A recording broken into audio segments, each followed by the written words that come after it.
Hola, bienvenidos a un nuevo capítulo de Peloteos Inéditos. Un capítulo, el de hoy, que tratará sobre las dificultades hasta alcanzar el éxito de uno de los personajes más conocidos del fútbol en España.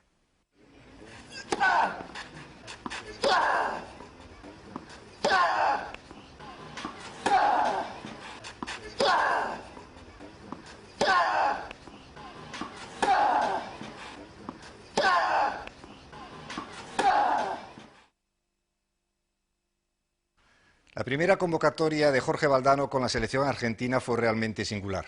Desde entonces hasta su fichaje por el Real Madrid, el jugador argentino hubo de superar un largo peregrinaje por la segunda división española, con lesiones y adversidades que casi le retiran del fútbol. Una historia apasionante contada por su protagonista. Yo nací en un pueblo relativamente pequeño de la provincia de Santa Fe, un pueblo de 10.000 habitantes, en donde todavía hoy no hay una canasta de baloncesto. O sea, lo único que existe es fútbol. Y no recuerdo mi infancia si no está asociada con una pelota, con un balón. Un verdadero enfermo del fútbol, hasta el punto de que el pueblo me decía siempre, si tú no llegas a ser futbolista, yo ya no creo más en el fútbol, ¿no? O sea que fue una especie de vocación lúdica muy desarrollada que se convirtió en una pasión muy pronto. ¿Con antecedentes familiares o no? Sí, mi padre jugaba al fútbol, todos mis tíos jugaban al fútbol a nivel local, y mi hermano, que es mayor que yo, también era un célebre jugador local, que se probó y con éxito en equipos de Buenos Aires, pero no aguantó la disciplina mínima que requiere el desarrollo de esta profesión cuando uno tiene 16, 17, 18 años. ¿A quién querías parecerte en aquella época? ¿Qué ídolos tenías?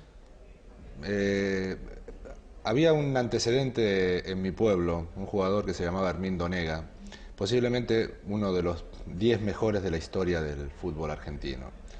Un jugador muy talentoso que tuvo una trayectoria muy especial. Jugó más de 15 años al fútbol, siempre en River, siempre al máximo nivel, y coincidió con los 18 años que River no fue campeón. Entonces fue un jugador muy controvertido, de muchísima clase, no tenía nada que ver conmigo, muy pasivo, pero de una categoría superior. Jugó y hizo un gran papel en el Mundial del 66. Y después había, digamos, ídolos más remotos, Pelé, ¿no?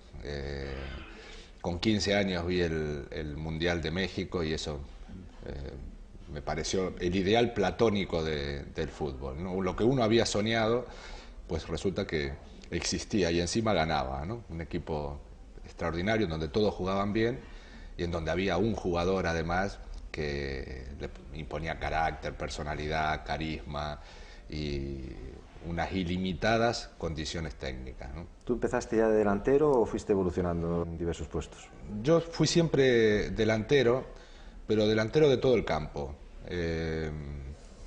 Empecé de delantero centro, luego jugué en muchas ocasiones como extremo derecho, y cuando llegué al Real Madrid, finalmente, me encontré con Santillana, con Juanito, con Butragueño y con Hugo Sánchez. Y así que me tiré a la izquierda y hacia atrás para hacerme lugar, porque si no, no había manera de jugar en ese equipo.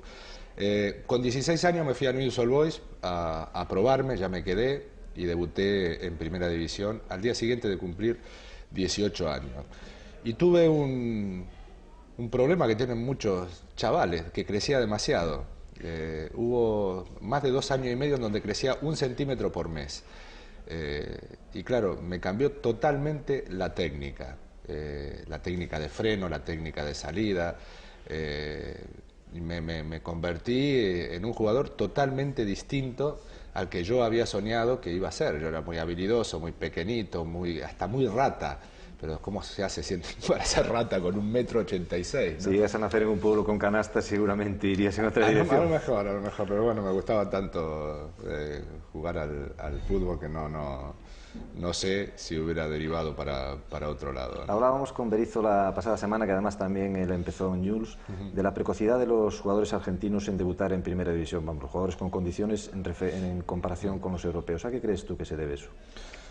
Pues en primer lugar hay un elemento cultural. En Argentina el que no es a los 20 años es que no va a ser nunca más.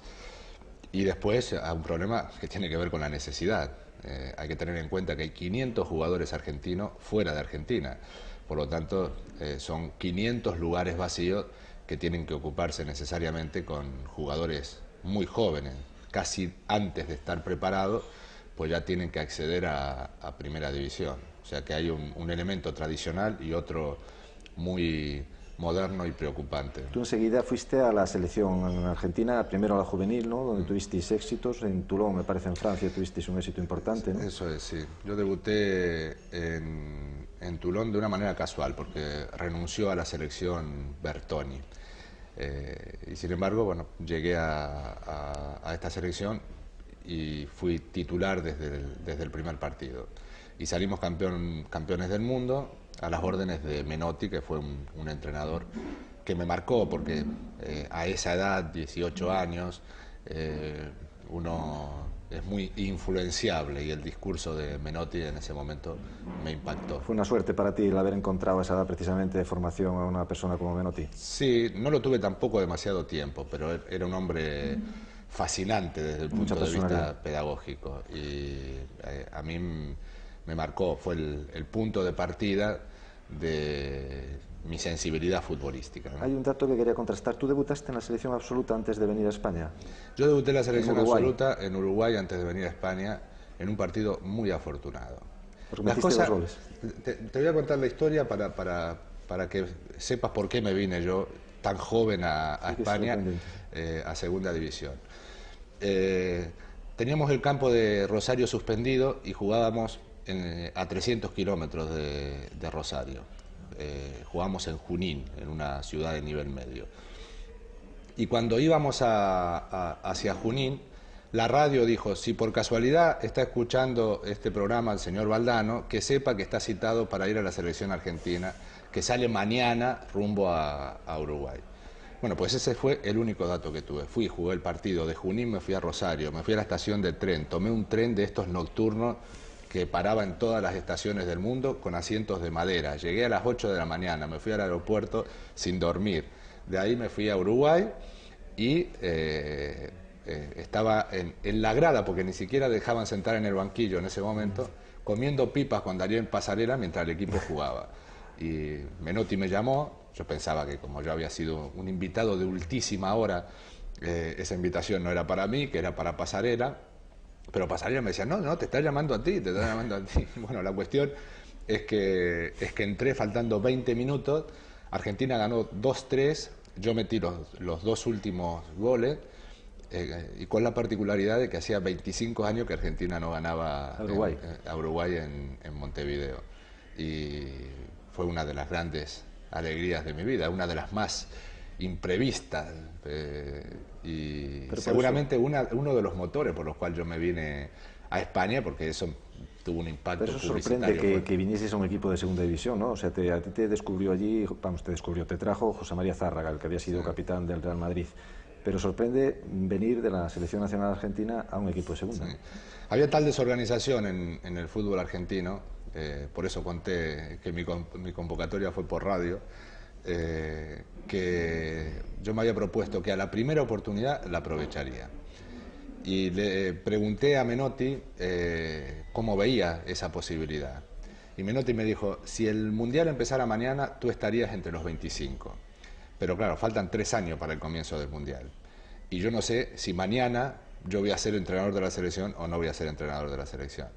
Por lo tanto, tuve que renunciar por escrito a participar en la selección argentina, porque era algo que obligaban en ese momento los militares argentinos. O sea, se habían tomado tan en serio, bueno, no, era gobierno peronista todavía, se habían tomado tan en serio la organización del Mundial, que aquel que se iba del país tenía que renunciar expresamente a la posibilidad de jugar en la selección argentina.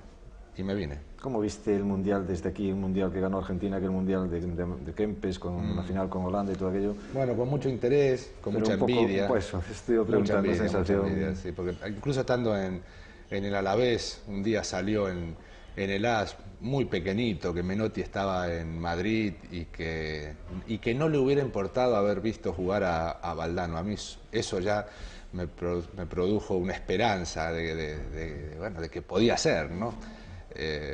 Pero no era tan fácil. De hecho, el único jugador que estaba jugando fuera del país que jugó el Mundial de 78 fue Mario Kempes, que además tuvo un protagonismo muy grande.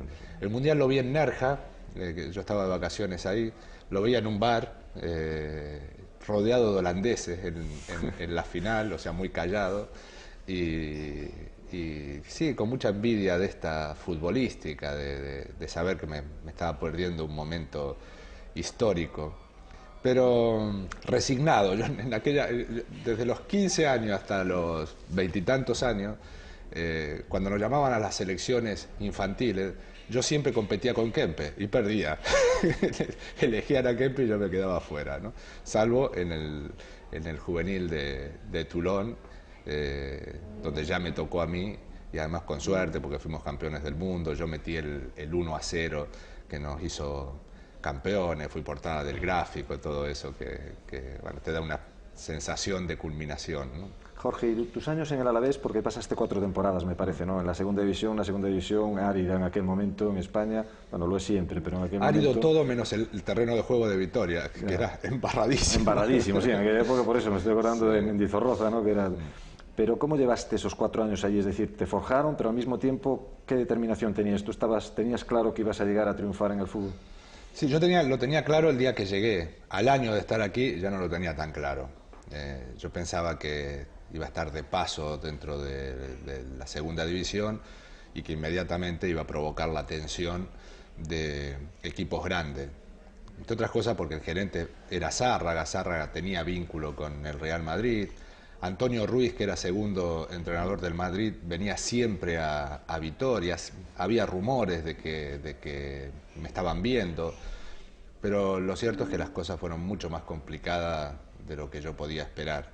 Primero porque en Argentina la amenaza de lluvia ya era motivo suficiente para suspender un partido. Y en Vitoria, el día que no llovía, iban los bomberos a la mañana a embarrar el campo, no a regarlo, a embarrarlo. Y eso, claro, también me cambió la forma de jugar. Yo era muy delgado, tenía 15 kilos menos que ahora, y yo no soy una persona nada gorda. Bueno, pues era muy delgado, tenía unas piernas longilíneas, prácticamente sin formación todavía muscular. De manera que en la primera temporada tuve 6 lesiones musculares. Luego tuve 2 roturas de peroné, porque la segunda división era muy violenta. Yo jugaba con las medias bajas y casi invitaba a que me pegaran. Y al cuarto año, a todo esto jugué hasta una promoción para no bajar a tercera, o sea que estuve a punto de desaparecer del mapa futbolístico. Y al cuarto año, estando escayolado con una de esas roturas de peroné, se interesó el Zaragoza en lo que fue una apuesta, porque yo cada día jugaba un poco peor al fútbol, por un problema exclusivamente de confianza, no me sentía cómodo en segunda división. El Zaragoza indudablemente fue un paso hacia adelante en tu carrera, pero con el tiempo también un freno, ¿no? Porque al principio muy bien, pero cuando hubo el interés del Madrid, cuando tenías la posibilidad de ir hacia adelante, tropezaste con el famoso derecho de retención que en aquel momento limitaba tremendamente la carrera futbolística, ¿no? Claro, exacto. Yo estuve en Zaragoza 5 años, en Zaragoza a mitad de camino me podía haber vendido y no lo hizo. Y luego, es verdad, existía el derecho de retención, al tercer año me venció el contrato, no llegamos a un acuerdo y quedé retenido durante 2 años más. Con un beneficio, quedé libre, fui el primer jugador que se vendió a otro equipo, sin la participación del Zaragoza. Y con otra singularidad, el Zaragoza me había vendido al Barcelona. ¿Ah, sí? Sí, el Zaragoza me había vendido al Barcelona y ya había pagado parte de la venta con jugadores. Y claro, al quedar libre, yo elegí mi destino y elegí Madrid en lugar de Barcelona, por lo que el Zaragoza me perdió a mí y tuvo que pagar una indemnización al Barcelona. O sea, fue un mal negocio para todos, desde el punto de vista económico, ¿no? Haciendo un pequeño inciso en tu trayectoria, en aquella época, yo la viví también, el jugador, sobre todo en las anteriores, era casi un esclavo de los clubes en este sentido, ¿no? En estos momentos no es un poco al revés, es decir, los clubs no son un poco esclavos de los jugadores en la línea de que están continuamente intentando cambiar contratos recién firmados. Sí, totalmente, sí. O sea, la legislación se dio vuelta como un calcetín y ahora son los clubes los que están muy expuestos a perder a los jugadores por unas leyes muy liberales y en ese sentido se perdió el equilibrio y se perdió para el otro lado. De todas formas, yo he sido siempre muy consciente del poder que tiene el futbolista. De hecho, yo me fui de Vitoria a Zaragoza cobrando el 40% del traspaso. Porque entendía que lo merecía en un acto reivindicativo que no tenía ningún soporte legal, pero era perfectamente consciente de que yo tenía fuerza para plantearle una situación de ese tipo al club y finalmente lo logré, ¿no? Todas esas vivencias te dan fuerza ahora para sentir exactamente estando a la otra parte a la hora de negociar con los jugadores, ¿no? Sí, por lo menos para entender a los más reivindicativos, a los más agresivos. Tú llegaste a Madrid con una edad, 29 años me parece, que en principio pues ya parece una edad avanzada, pero llegaste a Madrid y tú creo que dijiste en algún momento, en el momento adecuado y con la gente adecuada, ¿no? Porque fue la coincidencia de la salida de la Quinta del Buitre con la mezcla de unos jugadores extraordinarios como Camacho, Gordillo, Hugo Sánchez, etcétera, ¿no? Sí, viéndolo en perspectiva es así. Yo tenía 28 años, a punto de cumplir 29. Sabía exactamente dónde llegaba. Quiero decir que al haber pasado por el Alavés y por el Zaragoza, miraba al Real Madrid bueno, con cierto sentido de la idealización y disfruté de cada día en el Real Madrid. Y trataba de transmitírselo sobre todo a los chicos que habían salido dentro del club y que no conocían otra cosa y que se quejaban mucho porque eso es muy humano. Y yo, claro, les decía, bueno, si conocierais lo que es...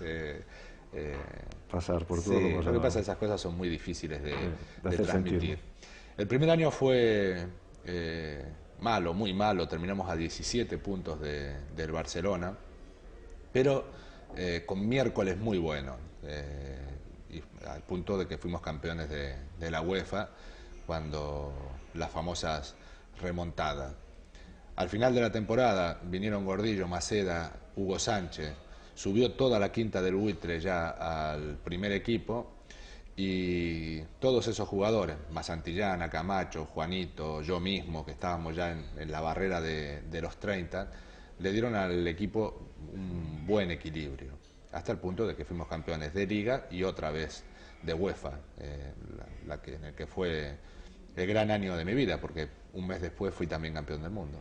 Fue una trayectoria muy buena la del Madrid. Allí encontraste de presidente a Mendoza, un hombre controvertido muchas veces, al que en este programa Manolo Sanchís alabó sin ningún tipo de cortapisa. ¿Tú qué opinión tienes sobre la figura de Ramón Mendoza? Yo llegué con Luis de Carlos en la presidencia. Cogiste el cambio. Y al año llegó Mendoza. La diferencia de personalidad entre uno y otro marca el proceso de cambio del fútbol español. Luis de Carlos era la tradición, uno de los cachorros de Bernabéu, pero muy atado a esa cultura sobria, discreta del Real Madrid. Y Ramón Mendoza era un producto, un hijo de la transición, un hombre muy extravertido, con muy buena comunicación con la gente joven y que supo entender hacia dónde iba el fútbol. De hecho, no se dejó quitar a ningún jugador de la Quinta del Buitre cuando había opas hostiles desde Italia, ¿no? Pero sí que tenía una gran intuición de que el mundo y el fútbol estaban sufriendo un cambio muy grande. Bueno, no era un hombre con un gran rigor empresarial, pero tenía un extraordinario sentido de la comunicación y yo creo que en un momento fue el hombre adecuado para el Real Madrid. Luego ya la historia fue desgastando un poco su figura y bueno, terminó su junta protagonizando una verdadera guerra civil hasta ser suplantado por su vicepresidente, que era Lorenzo Sanz. Jorge, has mencionado antes un hecho fundamental en tu trayectoria como futbolista, que es el Campeonato Mundial de México del 86. ¿Qué sensaciones da el ser campeón mundial con la brillantez y todo lo que suponía para Argentina ser campeón mundial y para ti? Pues la sensación de plenitud. Yo había soñado con eso desde que tenía 3 años, o sea, ser un día campeón del mundo con la selección argentina y encima meter un gol en la final. Digamos que el sueño era el perfecto. Yo viví la alegría más grande de mi vida en un mundial y la tristeza más grande de mi vida en un mundial. En el anterior, en el 82. En España, que estabas medio lesionado, ¿no? No, claro, estaba en el mejor momento de mi carrera. Me sentía Superman, o sea, físicamente pensaba que era indestructible. Y a los 2 minutos del segundo partido sufrí una lesión en el tobillo, la rodilla, en todo el tendón peroneo, que me dejó fuera del mundial sin haber podido disputar ni un minuto más. Y como yo pensaba que esa era la oportunidad de mi vida, aquello fue una frustración muy fuerte. Pero bueno, existía el Mundial del 86, cosa que yo no sabía en el 82. Y bueno, como es verdad que la vida da revanchas, que el fútbol da revanchas, pues me llevé la mayor alegría de mi vida. Jugar en la selección argentina con un gran Maradona. Yo creo que nunca un jugador tuvo tanta influencia sobre un equipo como Diego en el 86 y empatamos un solo partido frente a Italia, todos los demás los ganamos en el tiempo reglamentario, sin necesidad de ir a la prórroga nunca. ¿Piensas que el gol que marcó Maradona a Inglaterra, tu testigo directo y muy cercano, fue el mejor gol que has visto en el fútbol? Sí, yo creo que sí, Es que está todo ahí.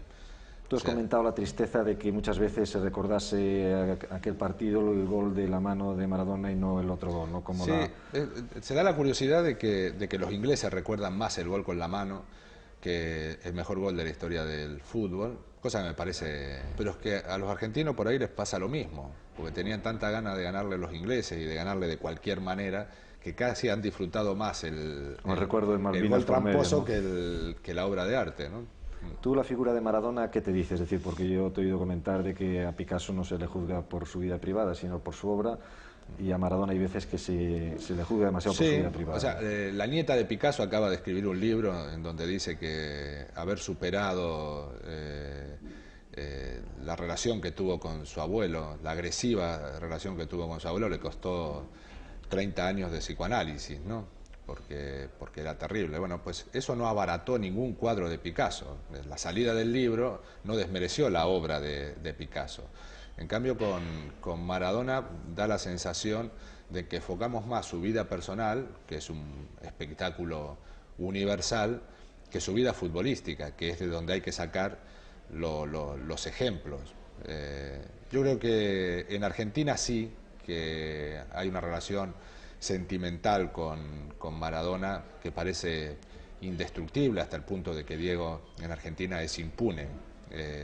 Pero en el resto del mundo, por obra y gracia de los medios de comunicación, pues da la sensación de que estamos ante el mismo demonio, cuando Maradona fue un genio de un juego que está muy arraigado en la cultura popular y que por lo tanto merecería ser medido por eso y no por él menciona en su libro, vamos, Yo soy el Diego, anécdotas contigo y denota mucho respeto hacia las opiniones de Jorge Valdano. ¿Tú en algún momento viste que podrías influir en él en algún momento para cambiar su trayectoria en el sentido de todo cómo ha ido su vida discurriendo, fuera del fútbol me refiero? Yo he tenido siempre una muy buena comunicación con Diego, pero hablar de amistad es muy difícil porque nunca jugamos en el mismo equipo.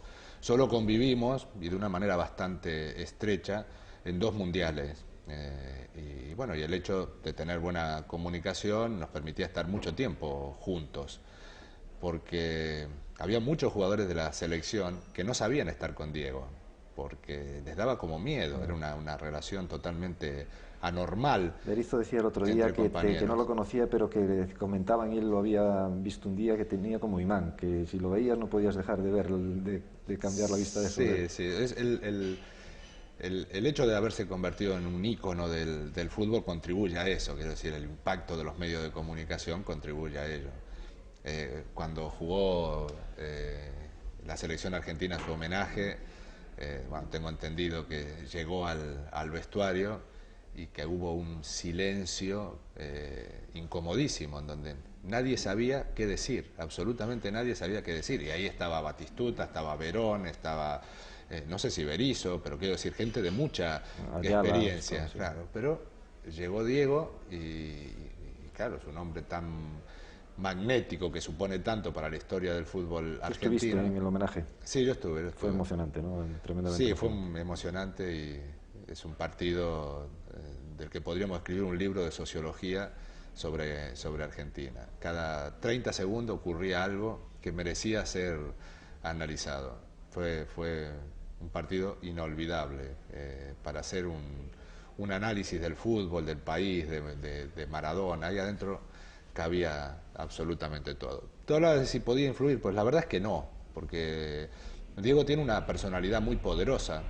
Y cuando hay gente que defiende la teoría de que el problema de Diego fueron sus acompañantes, pues yo la verdad es que no adhiero a esa teoría. Los problemas de Diego son de Diego, porque es muy difícil a un hombre de esa personalidad y con esa educación, o sea, habiendo estado alejado de la realidad desde los 15 años, pues tener una cierta influencia sobre él. Diego ha hecho toda la vida lo que le dio la gana, pero desde que tenía 16 años y estaba en Argentino Junior, que pedía a las 3 de la mañana una pizza, que a esa edad uno ni tose, vamos, si está en un equipo de primera división. Bueno, pues a las 3 de la mañana se le ocurría pedir una pizza y pedía una pizza, ¿no?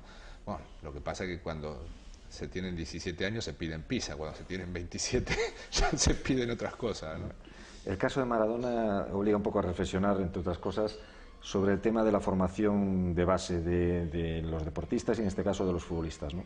Es decir, el no formar personas antes que deportistas, ¿no? Que se cae un poquito en el vicio de tratar a toda costa de formar deportistas de élite o futbolistas antes de lo que es la formación personal, que conlleva que después pues el jugador a veces no sepa manejar las circunstancias, sí, que le van ocurriendo, ¿no? Sí, de todas maneras yo creo que el fútbol es una escuela de todas las cosas, es una escuela deportiva, pero también es una escuela de vida. Y en el fútbol argentino muy especialmente, porque hay una serie de códigos que resultan indestructibles. Maradona no es un ejemplo, quiero decir, no es un ejemplo porque su vida ha sido totalmente anormal. Maradona es una gran excepción. Nadie ha tenido ni la gloria de Maradona ni el descalabro de Maradona. Yo siempre digo que es el hombre que ha vivido las experiencias más extremas para los dos lados. O sea, el viaje de Maradona desde la gloria hacia el desastre y desde el desastre otra vez hacia la gloria, que lo hizo muchas veces, es una verdadera exageración, es algo bestial que no te puede dejar indiferente. Bueno, pues yo creo que si a cualquiera le hubiera pasado lo que le pasó a Maradona, pues el desencadenante hubiera sido más o menos el mismo. O sea, yo siempre digo, Lady Di, que tuvo una educación exquisita, pues se le vino encima todo el camión de la fama universal, prácticamente con 30 años, y bueno, tuvo bulimia, tenía una paranoia claramente identificable, vivía desesperada, porque no es fácil afrontar ese tipo de acoso, ¿no? El resto de la historia ya la conocen todos ustedes. El próximo capítulo tratará sobre la trayectoria de Rafa Nadal a los 16 años. Gracias por su atención y hasta entonces.